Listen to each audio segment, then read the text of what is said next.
Study IQ IAS, आपका selection हमारा mission.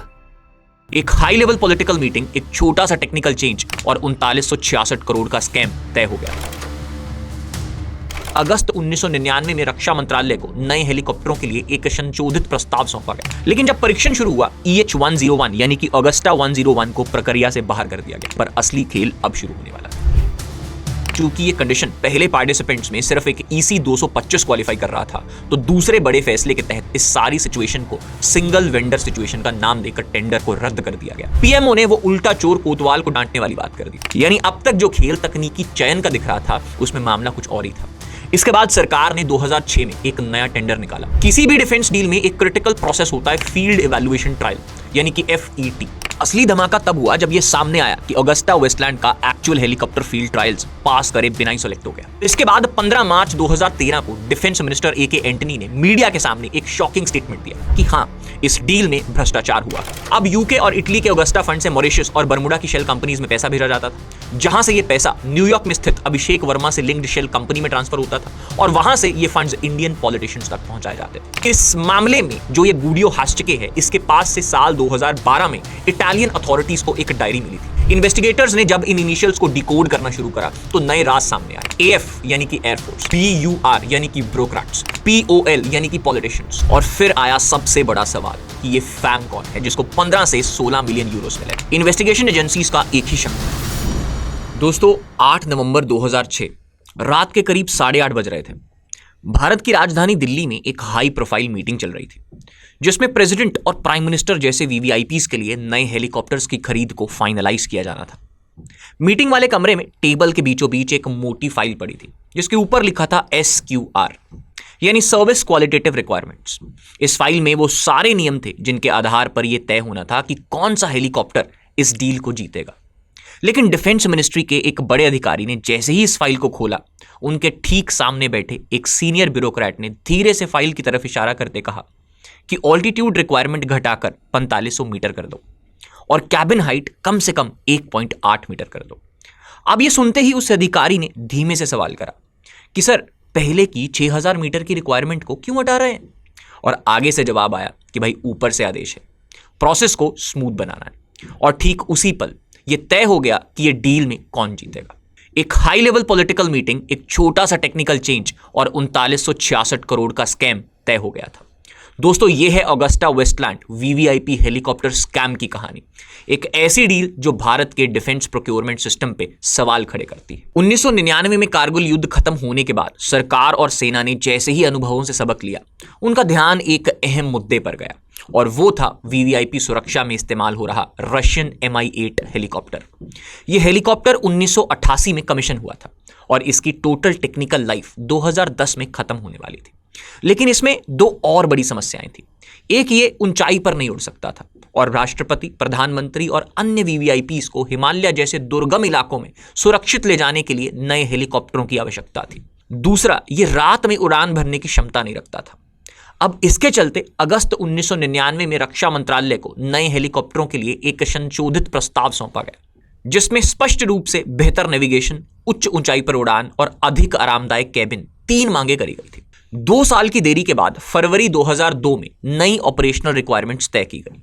अब इन रिक्वायरमेंट्स में सबसे महत्वपूर्ण शर्त थी कि हेलीकॉप्टर को कम से कम 6000 मीटर की ऊंचाई तक उड़ान भरने में सक्षम होना पड़ेगा।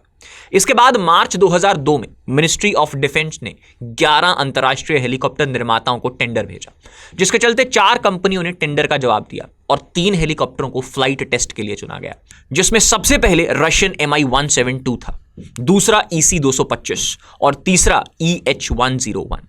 इस नाम को याद रखिएगा क्योंकि ये हमारे इस स्कैम के बादशाह अगस्टा वेस्टलैंड 101 का पुराना नाम है। लेकिन जब परीक्षण शुरू हुआ, EH-101 यानी कि अगस्टा 101 को प्रक्रिया से बाहर कर दिया गया। कारण, EH-101 केवल 4572 मीटर यानी कि 15000 फीट की ऊंचाई तक ही उड़ सकता था, जबकि आवश्यक शर्त 6000 मीटर की थी। अब परीक्षण पूरा होने के बाद इंडियन एयरफोर्स ने EC-225 हेलीकॉप्टर को चुना और मई 2003 में इसे मिनिस्ट्री ऑफ डिफेंस को स्वीकृति के लिए भेज दिया। सब कुछ सामान्य लग रहा था, पर असली खेल अब शुरू होने वाला था। जून 2003 में रक्षा मंत्रालय ने वायुसेना को EC 225 की फिर से समीक्षा करने का आदेश दिया और साथ ही यह भी कह दिया कि इस बार हेलीकॉप्टर की कैबिन की ऊंचाई तय करते वक्त PMO से सलाह ले लीजिएगा। इसके बाद दिन आता है 19 नवंबर 2003 का। इस दिन PMO ने रक्षा मंत्रालय, वायुसेना और स्पेशल प्रोटेक्शन ग्रुप के अधिकारियों के साथ एक बैठक की। इस बैठक में PMO ने 2 चौंकाने वाले फैसले किए। सबसे पहला फैसला यह था कि जरूरी ऊंचाई की शर्त 6000 मीटर से घटाकर 4500 मीटर कर दी जाए और दूसरा कि 1.8 मीटर कैबिन की ऊंचाई सिर्फ वैकल्पिक आवश्यकताएं हैं, यानी कि डिजायरेबल ऑपरेशनल रिक्वायरमेंट्स बना दी गई। इसी के साथ चूंकि ये कंडीशन पहले पार्टिसिपेंट्स में सिर्फ एक EC 225 क्वालिफाई कर रहा था, तो दूसरे बड़े फैसले के तहत इस सारी सिचुएशन को सिंगल वेंडर सिचुएशन का नाम देकर टेंडर को रद्द कर दिया गया। बहाना दिया गया कि सिर्फ एक ही कंपनी इस शर्त को पूरा कर पाई है और इससे सरकार को कॉम्पिटिटिव प्राइस और बेहतर प्रोडक्ट नहीं मिलेगा। PMO ने वो उल्टा चोर कोतवाल को डांटने वाली बात कर दी। उसने आगे कहा कि अनिवार्य आवश्यकताओं को इस तरह से तैयार किया गया था कि यह सिर्फ एक ही विक्रेता यानी कि सिंगल वेंडर के अनुकूल करी जाए और इसके बदले में PMO क्या कर रहा था?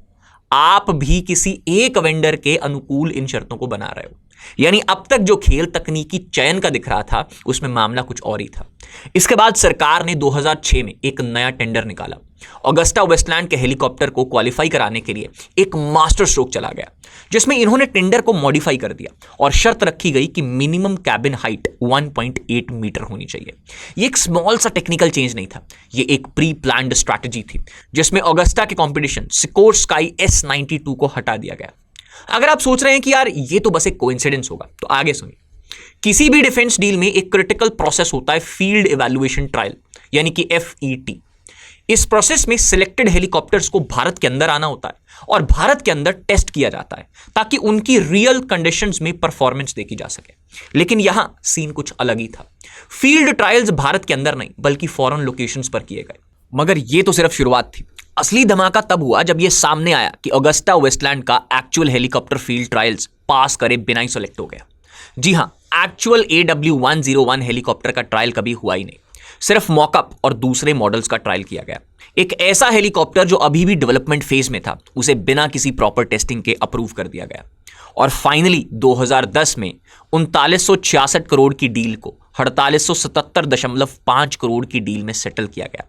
आप जानकर शॉक हो जाओगे कि जनवरी 2006 में जब टेंडर आया था तो प्रोजेक्ट का टोटल अप्रूव्ड कॉस्ट सिर्फ 793 करोड़ रुपए था, यानी कि यह डील 6 गुना ज्यादा अमाउंट में साइन की गई। अब इस डील के 2 साल बाद 2012 के अक्टूबर के महीने में स्विट्जरलैंड पुलिस एक इटालियन US सिटीजन गुइडो हैस्चके को स्विट्जरलैंड में अरेस्ट करती है। अब इस व्यक्ति के अरेस्ट के बाद इसकी इंटेरोगेशन में इसने बताया कि इसे फिनमेशेनिका, जो कि ऑगस्टा वेस्टलैंड की पेरेंट कंपनी है, उसके चेयरमैन गुइसेप ने इंडियन गवर्नमेंट के साथ डील ब्रोकर करने के लिए हायर किया था और इसे 2 दूसरे डील ब्रोकर, पहला क्रिश्चियन माइकल जिसे सेम कंपनी ने सेम टास्क के लिए 2002 से ही पीछे लगाया हुआ था, और दूसरा कार्लो गैरेसो, उन दोनों के साथ मिलकर काम करना था। अब ये सारी इंफॉर्मेशन देके इसने तो इटालियन अथॉरिटी और स्विस अथॉरिटीज के साथ प्ली बार्गेनिंग कर ली कि मैं आपको इंफॉर्मेशन दूंगा, आप मुझे प्रोटेक्शन दीजिएगा। लेकिन इंडियन और इटालियन अथॉरिटीज ने इस सारी गेम प्लान को डिकोड करने का प्लान बना लिया। 12 फरवरी 2013 इटली का एक सर्द दिन, रात के करीब 9 बज रहे थे। ऑगस्टा वेस्टलैंड के CEO ब्रूनो स्पेग्नोली और उसकी पेरेंट कंपनी फिनमेशेनिका के चेयरमैन गुइसेप्पे ऑर्सी अपने ऑफिस में बैठे थे। गुइसेप थोड़ी देर पहले ही एक मीटिंग खत्म करके अपने लैपटॉप स्क्रीन को घूर रहा था। दिमाग में कुछ सोचते हुए ऑर्सी ने जैसे ही नजरें उठाई, ठीक अगले ही सेकंड धड़ाम दरवाजा खुला। 3 पुलिस अफसर अंदर दाखिल हुए और कहा कि mister Orsi, you are under arrest. उधर इटली में यह गिरफ्तारी हुई और ठीक कुछ घंटे बाद खबर फैलने से भारत में हड़कंप समझ गए, जिसके बाद दिल्ली में रक्षा मंत्रालय के दफ्तर में AK एंटनी अपने टेबल पर बैठे सामने रखी फाइलों को देख रहे थे। ठीक 2 घंटे बाद उन्होंने अपनी कलम उठाई और एक ऑर्डर निकाला जिसमें यह जांच CBI को सौंप दी गई। अब इस ऑर्डर के बाद CBI और ED ने इस केस की तहकीकात शुरू करी। इस कहानी में एक नाम बार बार सामने आता गया और वो था अभिषेक वर्मा, एक बिलियनियर आर्म्स डीलर जिसे इंडिया का मिस्टर फिक्सर कहा जाता है। और इसके साथ एक और नाम जुड़ा था, रोमेनियन नेशनल आनका न्याक्सुका, जो कि इसकी बीवी थी और उसका काम था कि इलीगल फंड ट्रांसफर्स को कैसे सेफ करना है। अब अगर इनके पूरे पैसों की धांधली की बात करें तो सबसे पहला लिंक आता है मॉरिशस का। मॉरिशस में इन लोगों ने एक ऑफशोर कंपनी बनाई, एटलस डिफेंस सिस्टम्स नाम की कंपनी के अकाउंट्स में ऑगस्टा वेस्टलैंड से मिलियंस ऑफ डॉलर ट्रांसफर करे गए। दूसरा पैसा ट्रांसफर बर्मुडा में एटलस ग्रुप लिमिटेड नाम की एक दूसरी डमी कंपनी बना के उसके अकाउंट में किया गया। यह कंपनी एक कागजी एंटिटी थी जिसमें एक्चुअल ऑपरेशंस नहीं होते थे। लेकिन सबसे बड़ा झटका तब लगा जब इन्वेस्टिगेटर्स को न्यूयॉर्क के एक शेल कंपनी गैंटन लिमिटेड का पता चला। यह कंपनी किसी और की नहीं बल्कि अभिषेक वर्मा और उसके पॉलिटिकल लिंक्स के कंट्रोल में थी। अब सीबीआई और ईडी के सामने इन 3 इन्वेस्टिगेशन से सारा गेम प्लान डिकोड हो गया। अब यूके और इटली के ऑगस्टा फंड से मॉरिशस और बर्मुडा की शेल कंपनीज में पैसा भेजा जाता था, जहां से यह पैसा न्यूयॉर्क में स्थित अभिषेक वर्मा से लिंक्ड शेल कंपनी में ट्रांसफर होता था और वहां से ये फंड्स इंडियन पॉलिटिशियंस तक पहुंचाए जाते थे। लेकिन अभी भी सबसे बड़ा सवाल था, और वो सबसे बड़ा सवाल यह था कि यह पैसा कौन से नेताओं तक पहुंचाया गया। इस मामले में जो ये गुडियो हास्टिके है, इसके पास से साल 2012 में इटालियन अथॉरिटीज को एक डायरी मिली थी। उस डायरी के बीच इस बंदे के कुछ हैंड रिटन नोट्स मिले, जिसको गुडियो ने बाद में कन्फेस करा कि उसने ये माइकल के डिक्टेट करवाने पे लिखे थे। ये नोट्स जो आप देख पा रहे हैं, इसमें सबसे पहले लिखा था AF, जिसको 6 मिलियन यूरोस दिए गए। दूसरा लिखा था BUR, जिसको 8.4 मिलियन यूरोस दिए गए। तीसरा लिखा है पोल, जिसको 6 मिलियन यूरोस दिए गए। AP, जिसको 3 मिलियन यूरोस, और फैम, जिसको 15 से 16 मिलियन यूरोस दिए गए। ये बस कुछ रैंडम नंबर्स या कोड्स नहीं थे, ये घोटाले की असली कहानी लिख रहे थे। इन्वेस्टिगेटर्स ने जब इन इनिशियल्स को डिकोड करना शुरू करा तो नए राज सामने आए। AF यानी कि एयरफोर्स, मतलब फौज के कुछ अफसरों को भी कुछ हिस्सा मिला था। BUR यानी कि ब्यूरोक्रेट्स, सरकारी दफ्तर के बड़े अफसर भी बिक गए थे। POL यानी कि पॉलिटिशियंस, राजनीति के ठेकेदार भी बेईमान निकले। लेकिन सबसे बड़ा धमाका तब हुआ जब एक नाम सामने आया, AP, जिसको 3 मिलियन यूरोस मिले थे। AP यानी कि अहमद पटेल, सोनिया गांधी के सबसे करीबी साथी, कांग्रेस के सबसे बड़े पॉलिटिकल स्ट्रैटेजिस्ट। अब ये वही अहमद पटेल थे जिनके बिना कोई भी बड़ी डील साइन नहीं होती थी। और फिर आया सबसे बड़ा सवाल कि ये फैम कौन है, जिसको 15 से 16 मिलियन यूरोस मिले। मतलब ये फैमिली कौन है। इन्वेस्टिगेशन एजेंसीज का एक ही शक था, सोनिया गांधी और उनका परिवार। आखिर ये 15 से 16 मिलियन यूरोस किसी आम इंसान के लिए नहीं दिए जा रहे थे, ये पैसा सबसे ऊपर तक पहुंच रहा था। अब इसके बाद 15 मार्च 2013 को डिफेंस मिनिस्टर AK एंटनी ने मीडिया के सामने एक शॉकिंग स्टेटमेंट दिया, और वो स्टेटमेंट था कि हां, इस डील में भ्रष्टाचार हुआ है और टॉप लेवल के ऑफिशियल्स तक यह रिश्वत दी गई है। यह कंफर्मेशन एक तरह से पूरे स्कैंडल को ऑफिशियल बनाने जैसा था। अब सीबीआई इस केस को अग्रेसिवली परस्यू कर रही थी, जांच बढ़ने लगी और 13 मार्च 2013 को एक FIR दर्ज करी गई, जिसमें 13 इंडिविजुअल्स और 4 कंपनीज के नाम शामिल थे। इटली की फेनमिशेनिका, यूके की ऑगस्टा वेस्टलैंड, चंडीगढ़ की IDS इन्फोटेक और एरोमेट्रिक्स।